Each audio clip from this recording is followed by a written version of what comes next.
Welcome to Books for Success. Today, we're unraveling the insights from The Body Keeps the Score by Bessel van der Kolk. Discover how people experience trauma and what feelings they battle. Learn ways to support them as well as overcome your hurdles. You'll learn what is trauma and how it affects us, how the compulsion to repeat makes us relive the hurt, the link between body and mind, the benefits of practicing mindfulness. If you like our content, hit that subscribe button and ring the bell for notifications. Don't be shy about smashing that like button if you discover something valuable. Let's grow and succeed together. Trauma is a potentially fatal menace, one to which society needs to pay attention.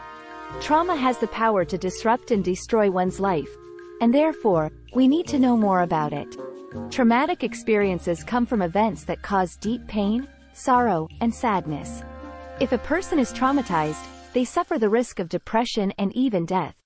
Dealing with trauma requires a lot of things, many of which you'll find detailed in this summary. Trauma is widespread across the world, and it's worrying. What's worse is we pay little attention to it, making it hard for people to seek help. Trauma doesn't necessarily require a horrific thing to occur. It can happen to anyone, and that's why we should pay it more attention. It can be due to an experience or something that has caused you frustration, stress, or deep pain, leaving you helpless. It can also occur due to a mistake or adversity that has plagued your life. To fully understand how to overcome depression and painful experiences, continue through the chapters of this easy-to-follow summary. Numbness causes a lack of emotional attachment, especially among war victims. For war veterans and victims of war, numbness might set in. Many find it hard to love their family or friends. The only thing that interests them is the adrenaline rush of the war they've experienced. Numbness occurs when a person is emotionally uninterested in things that are supposed to matter to them. Some traumatic events like rape, assault, and child abuse are terrible events that leave a lifelong stain on the memory of victims. As traumatic as these events are, they are unfortunately widespread in society. In 2014, an estimated 11 million women in the United States alone were victims of rape and sexual abuse. In an even more worrisome revelation, more than 50% of these victims were abused when they were 15 years or younger, not taking into account the more than 3 million child abuse cases reported annually. Trauma causes post-traumatic stress disorder, a condition its victims think to be peculiar to themselves. A significant adverse effect of trauma is post-traumatic stress disorder, PTSD, which can lead to depression and suicidal thoughts.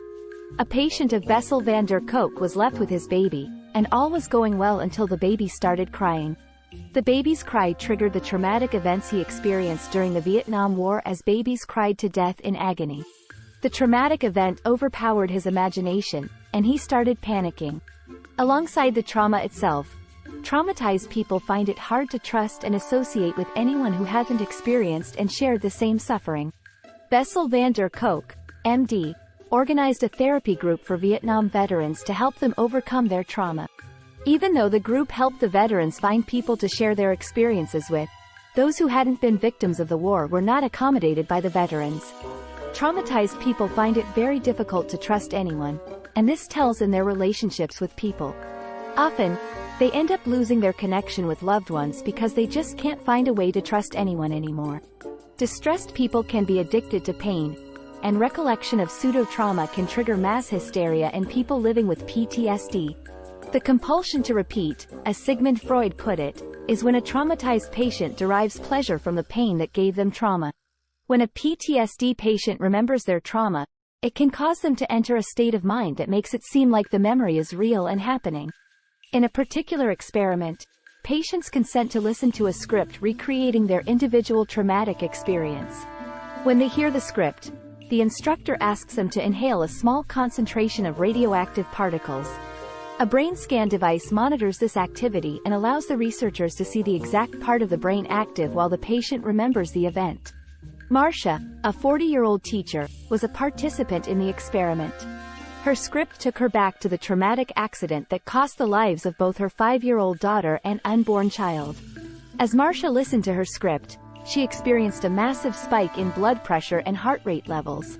The activities in her left hemisphere deactivated over time. This deactivation especially rendered her Broca's area totally weak, and she could not speak. Her stress hormone levels remained high for a very long period. Through this experiment, we can see how delicate and dangerous trauma is. Traumatic experiences can be a very tough process for an adult, but it is nothing compared to facing trauma in childhood. Unlike adults, children's brains aren't fully developed, so it becomes harder for them to deal with trauma. When children are traumatized, there's a high chance they will remain traumatized for life. In an experiment by van der Kolk, a group of children gathered for a test. Some had experienced trauma, while some had not. Van der Kolk showed cards with pictures of magazines to both sets of children and monitored their reactions. One of the cards had an image of two kids watching their father fix his car. The children without trauma imagined beautiful and safe stories, while those who had experienced trauma imagined horrific stories involving blood and death. Unfortunately, these children grow up with such a mindset and then find it hard to mix with people because of what they imagine. Another patient, Marilyn, a former nurse, reported a happy childhood. But this wasn't true at all. While she was still a child, Marilyn was sexually abused, a traumatic experience that determined her adult life. She would regularly lash out at men whenever they touched her. Alongside that, she had damaged vision due to the stress put on her by the experience. While she lived in denial, trying to believe that she had a great childhood, the trauma of the rape continued to live with her into her adult life. Did you know? About 60% of adults report abuse or difficult family circumstances during childhood, and 26% of children are likely to experience or witness a traumatic event before they turn 4. Substance Abuse and Mental Health Services Administration Research, 2014. Details of traumatic events stick in the brain longer than that of an ordinary event. When narrating stories, humans tend to polish, exaggerate, add, and omit parts of their experiences. When repeating a story, there's a chance you'll lose bits of information for every narration, subconsciously eliminating the essential aspects. In a real sense, humans don't memorize the sensory details of events or scenarios. You might simply remember what you did or how you felt, but you don't store accurate memories about many things. Traumatic events, however, are different. Every detail is taken into cognizance by the brain and sticks for a very long time. Some 200 men took part in a study at Harvard Medical School over a period of time. The test was an experiment on how the presence or absence of trauma affected their lives. Most participants were World War II veterans and people living with PTSD. While the memories of participants who weren't traumatized by the effects of the war changed over time, the memories of the veterans who suffered traumatic events didn't change. Your mind and body are closely connected, and they work together to give you a healthy life. To have a balanced and healthy life, you must first understand what spikes your emotions and your reactions to certain things. Traumatized people find it hard to do this because they are concerned even when there's no cause for alarm. To avoid these feelings, distressed people often resort to drinking, smoking, drug use, and self-harm. A small respite here and there, and they become addicted to it. Yoga can help you understand and handle your emotions properly. For instance, Annie, a rape victim and PTSD patient, decided to try yoga. Due to her experience with rape, she initially found it difficult to cope with the yoga classes, especially at moments when the yoga instructor gave her a simple pat. Regardless, she stuck with yoga meditation. As time passed, she discovered that she connected to her emotions little by little. She started understanding her body and her fears, and she started working on them rather than hiding them. Reaching your emotions requires grit, focus, and determination. You will have to unlearn and learn a lot of things. The process takes time, but it's worth every minute. Mindfulness is an effective approach to healing trauma. Being conscious of your feelings and emotions goes a long way to help you pull out of trauma. Mindfulness gives you a clear analogy of the things you do, why you do them, and when you do them. Equally, it gives you an awareness of how your body and brain are structured to react to things. Trauma patients are bound to have problems with mindfulness because trauma blocks you from facing your emotions head-on. It comes with fear and uncertainty, which is why trauma patients find it very hard to address their emotions. Emotions will take total control of your life if you are not careful. When you are mindful of your emotions, you're a significant step ahead in dealing with trauma. Nobody enjoys being sad, scared, insecure, and in pain, but if you're not careful, the trauma will give you all these feelings, and they can stay with you for as long as you allow them. You can get over the psychological and mental effects of trauma through mindfulness. Mindfulness allows you to overcome depression, stress, pain, anxiety, and insecurity. It's also vital for you to regulate your responses, reactions, feelings, and hormone levels. Alongside being mindful, associate yourself with supportive people. Supportive people understand your plight and are willing to help you get better without reminding you of your trauma. Many people who experience trauma find company in religious gatherings, social clubs, and organizations. Everything that happens in your brain depends on electrical signals and connections. Actions and responses occur through the brain, and these actions control your thoughts. These signals work well for someone who hasn't experienced trauma, but for PTSD patients, that is not the case. Humans have multiple types of brainwaves that trigger emotions.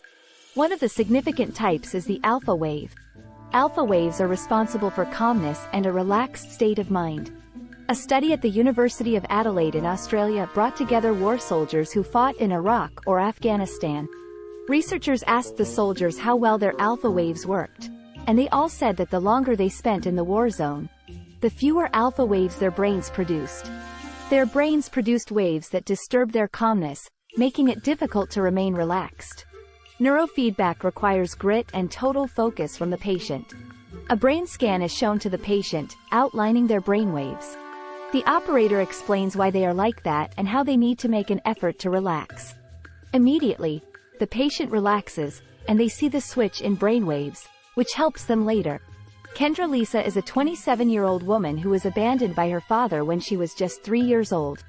Lisa's mother was a toxic woman who regularly abused her and tortured her to the point where she ran away from home on more than one occasion.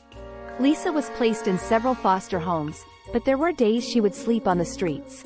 Having been exposed to cruelty at a tender age, Lisa became very violent with herself and her surroundings. People began to stay away from her, and she had barely any friends. She had several neurofeedback sessions before she could regulate her emotions and live a healthy life. Conclusion. Although treatments are available, very few people pay attention to trauma and talk even less about finding solutions. With each passing day, people with PTSD increase worldwide, and thanks to sensitization and awareness, people are becoming aware of it. However, it has not been reduced. Suicide and self-harm are on the rise, and many people fall into depression. Yet, unlike before, because people are aware of the symptoms and what to do about them, patients can at least get help. Trauma is an epidemic that eats into the soul. It needs careful attention and, if not controlled, can lead to disaster. So many people suffer from trauma, and only a few know what to do. The best you can do to overcome trauma is to seek adequate help and focus your mind on getting better. Performing activities that engage the mind also goes a long way toward healing trauma. Exercise often. Practice yoga. Even music can be soothing if music is your thing. Maintaining a healthy connection with the people who love and care about you is another effective strategy. Trauma victims who stay connected with friends and family almost always heal faster than the ones who live alone. Try this. Seek therapy and join organizations where you are free to discuss your trauma. You can also try yoga meditation exercises to understand your emotions and how to control them. Thank you for joining us on this enlightening journey. If you've enjoyed our summary, consider reading the full book for a more in-depth exploration. Before you go, hit that like button, subscribe if you haven't yet, and share this video with someone who could benefit from these insights. Until next time, keep reading, keep learning, and keep growing.